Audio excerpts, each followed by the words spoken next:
Hey guys, welcome back to the channel. In today's news, we have an officer seen punching a black driver during a traffic stop violation. Okay. Crazy. Yeah, let's watch the video. It was crazy. He walked up, opened my door because my window don't work, right? Okay. And then I said, so what I did wrong? Yeah. He said, well, for one, your headlights are off under this weather. I'm like, okay. There's multiple people headlights off, first of all. And then there's no rain. Mm-hmm. It doesn't matter. You're still required to have headlights on. During the daytime? Can you pull that law like up? what? Huh? Can you pull that law Yeah, up? when you step out of the car, I will. Can you call your supervisor? Huh? Can you call your supervisor? All right, go for it. Oh, go for it. It's crazy.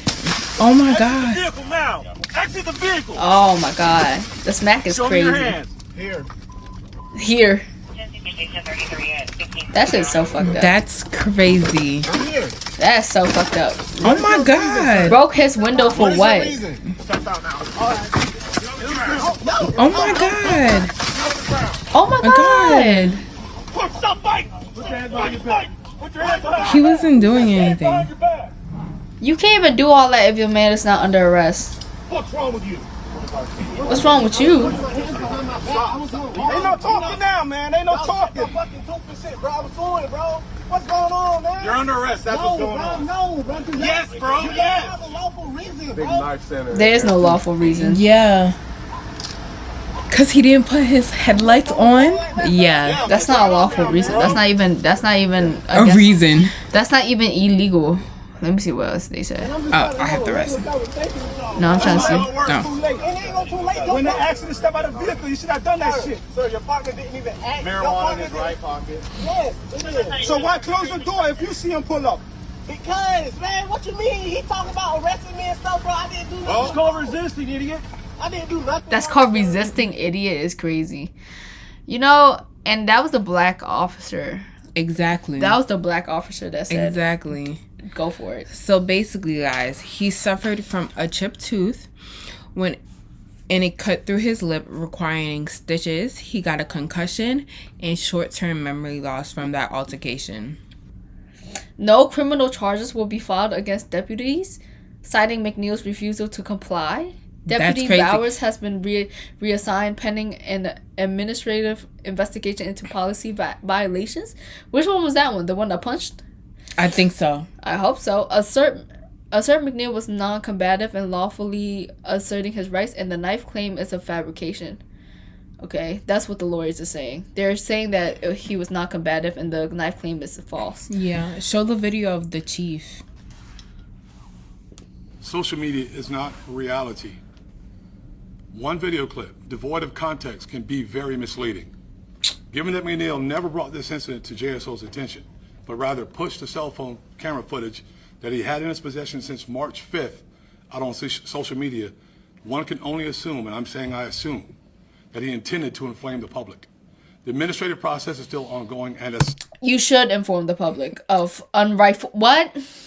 I will neither defend nor commend Officer Bauer's response to resistance until all the facts are known and the investigation is completed. However, as the leader of this agency, I will not remain silent while important facts and information are buried to advance an anti-police agenda. The truth is, William McNeil Jr. was non-compliant with JSO officers within 21 seconds after he was stopped for multiple civil infractions. His non-compliance quickly rose to the level of criminal resistance to a police officer. No, it was not. McNeil was arrested and pled guilty to resisting a police officer without violence. Let's say this, right? The whole thing about this is like, you know, when they say like, oh, not all cops are bastards. Like, obviously it was a black officer that said, let's do it, right? Mm-hmm. So you would thought, oh yeah, I'm gonna ride for my, you know, but they picked and choose the side. Like, they said not all cops are bastards, but look at this in this situation, right? Yeah.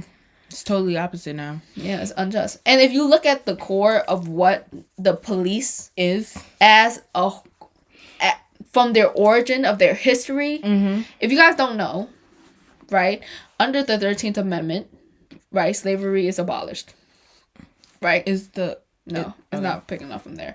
It's abolished. Or is it the 13th or 14th? I'm pretty sure it's the 13th. But under if you're a prisoner in jail, slavery is still okay, because technically you get to be paid like 2 cents a fucking day for doing all this hard work. That is slavery. Yeah. Right? So slavery is okay in that sense, right?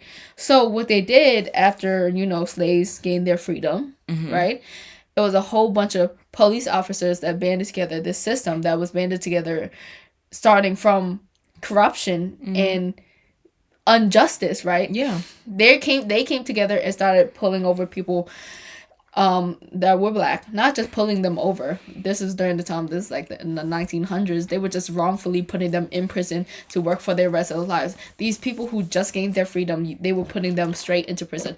And it's not just that unlawful and unconstitutional action that the system was built upon, but it was more than that. It's things like making sure that the education system's not up to par. Yeah. It's things like, wrongfully convicting people. It's all these type of things that add up over the years. Yeah. And this is what the police system has always been at a core. Mm-hmm. So the question is, should we reform this, should we reform, defund, or just break it down as a whole? Yeah. And I feel like for me, the answer to this is like, let's say you have a loaf of bread you bought from the store, right? And unknowingly to you, 1 to 2 slices in there was really, really moldy, right? Really, really moldy, but it's not visibly moldy to you, right? But all the slices was fine. You put it in your very hot and humid basement, let's say, right? Of environment very conducive to more mold to grow, for mold growth, right? Yeah. So you let it over time. What do you think is going to happen to that loaf of bread? It was spread. That mold was spread, but it's not going to spread like instantly, boom, boom, boom, boom. It's going to be like whatever it touches, it's going to get moldier. And so then you check on it. It's like, oh, we got like 3 badass. These are gone. You can't eat those bread no more. Yeah. There's like 3 in the middle. It's like, I can kind of start this. Yeah.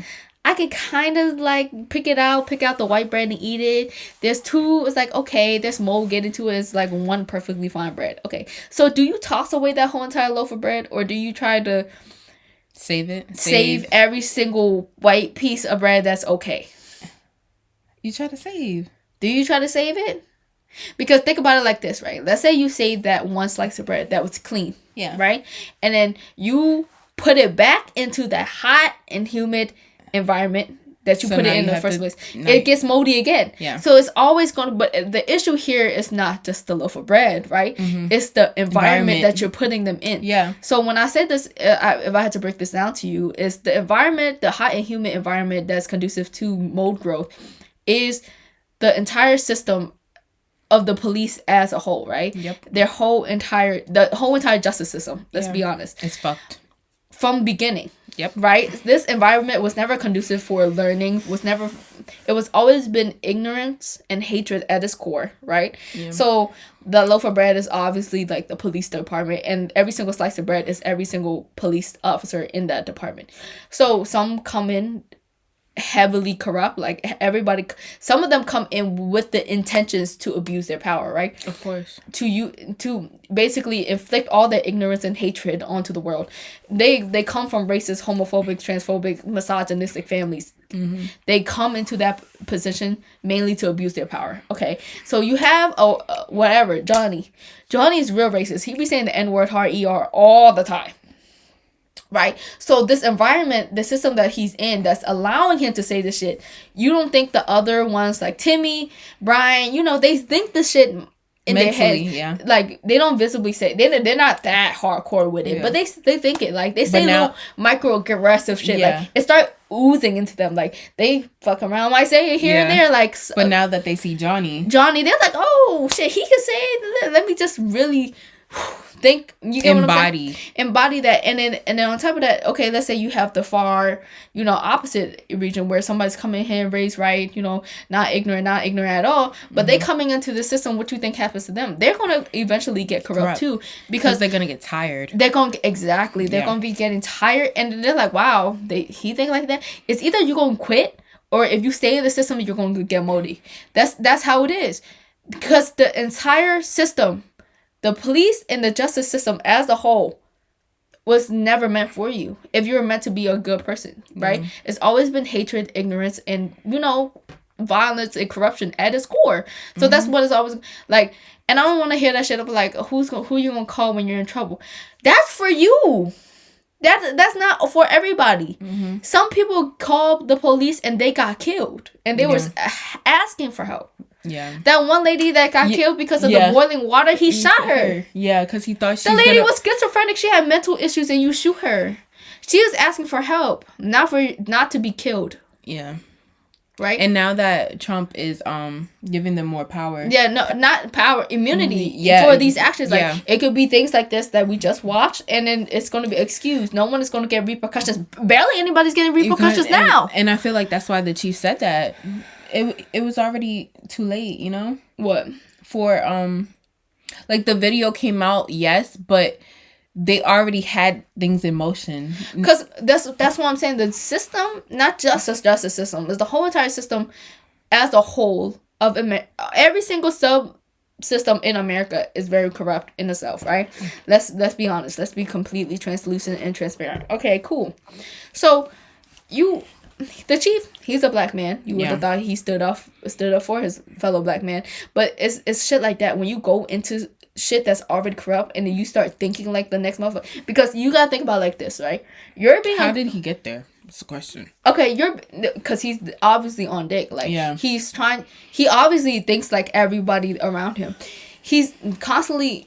You gotta think about it. Like if you're a goody two shoes, you come in there and then you don't think all these type of things. They gonna think you're square. You will never get promoted. Honestly, you're gonna be probably laughed at. Honestly, you're gonna be ostracized. Therefore, it's either you're gonna quit or you keep going. But if you keep going, the only way for you to mentally justify you staying with such bad people, right? Staying around and speaking with bad people all the time.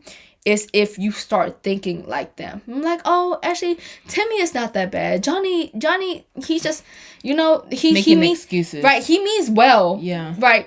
You talk about Jimmy, the one who said that black people deserve that. Jimmy says real, right, like microaggressive shit. Like, oh, then you start saying it too. You're saying shit like, maybe y'all shouldn't come outside with hoodies and do-rags. Yeah. It becomes their reality. Exactly. Yeah. Because you're just constantly justifying. It's the same thing with the military. Yeah. Motherfuckers. Let's not even go there. But that's I'm talking about every single system that was corrupt from jump. It will stay corrupt. It's always, unless you break it from the core. Right. It's like I said, do you want to throw away that whole loaf of bread and start at a new environment? Yeah. Or would you rather, save every little slice, get what you can from it, the good parts at least, and put it back in that same system? It's gonna keep coming again. Yeah. You gotta break the system. You gotta change your environment. So yeah, guys, tell us what y'all think about it. Thank you for watching. Yeah. Hope you enjoyed. On this note, we're going to end it here. Yeah, it's YandTnews. We bring you serious yet unserious news, and we out. Bye. Bye.